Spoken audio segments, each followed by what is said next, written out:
Eala Tjen get boot in Abu Dhabi Open semis. Manila, Philippines. The partnership of rising Southeast Asian tennis stars Eala and Eala Tjen has ended in the Mubadala Abu Dhabi Open. Eala and Tjen bowed out of the WTA 500 tournament's double semifinals after getting bounced by Teresa Mihalkova and Olivia Nichols, 4-6, the 2nd of June, Friday evening, Manila time. The Filipino and Indonesian tennis stars absorbed the loss in an hour and 16 minutes, as the fourth-seeded pair of Mihalkova and Nichols was formidable. The first set was close, with Eala and Tjen tying things up at 4-all. But Mihalkova and Nichols held their serve, then broke their opponents, to grab the first set, 6-4. They carried the momentum to the second service, going up 3-0, which proved to be insurmountable for the younger pair. While the Southeast Asian players punched in 2 aces, they were only able to win 18 receiving points compared to their opponents' 21. They also won 30 service points against the Slovakian-British duo's 36. Before being shown the door, the Eala Tjen duo defeated Leylah Fernandez and Kristina Mladenovic in the first round, followed by a huge upset win over Zhong Shuai and Kristina Buxa. Eala, ranked world number 45 in singles action, also exited the same WTA 500 tourney's one-on-one edition after getting dominated by world number 11 Ekaterina Alexandrova in the quarterfinals. The Filipino will now set her sights to the Qatar TotalEnergies Open, which will kick off on February 8th. The night air in Abu Dhabi carried a softness that felt almost deceptive. It drifted gently across the hard courts, whispering promises of calm while tension crackled beneath the floodlights.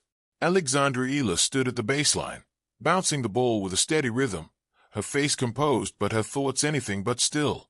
The semifinals had a way of stripping things down. No room left for excuses, only nerve, instinct, and endurance.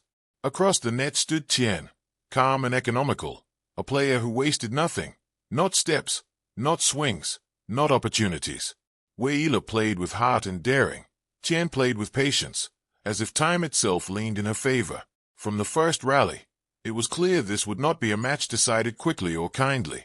Eala struck first, her forehand snapping through the court like a declaration.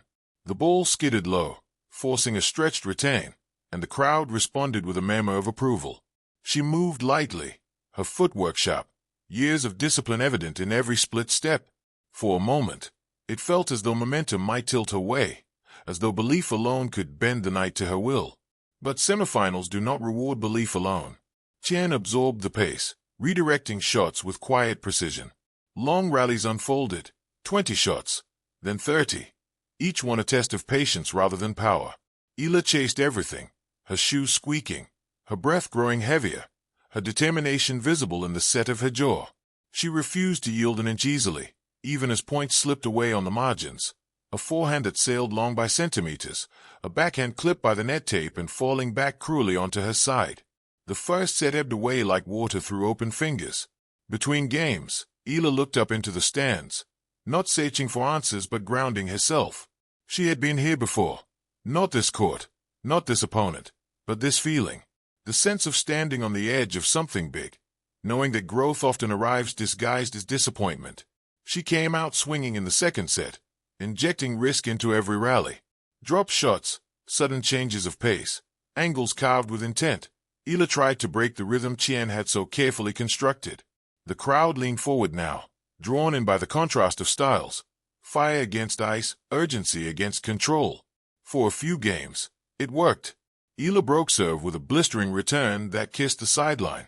She clenched her fist, not toward the crowd but inward, as if reminding herself that she belonged on this stage.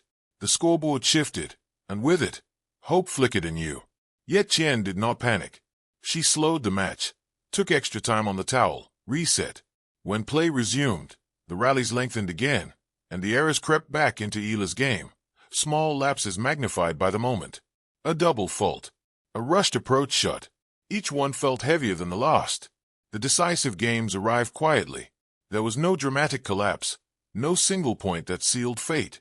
Instead, the match slipped away through accumulation, point by point, rally by rally, until the final ball was struck and Eala's last shot drifted wide. The handshake at the net was brief and respectful. Tjen's expression barely changed, but Eala's told a fuller story: disappointment, exhaustion, and beneath it all, resolve. She gathered her bag slowly, taking one last look at the court that had tested her so thoroughly. Walking off under the lights, she knew the headline would be simple: Eala beaten in Abu Dhabi Open semifinals.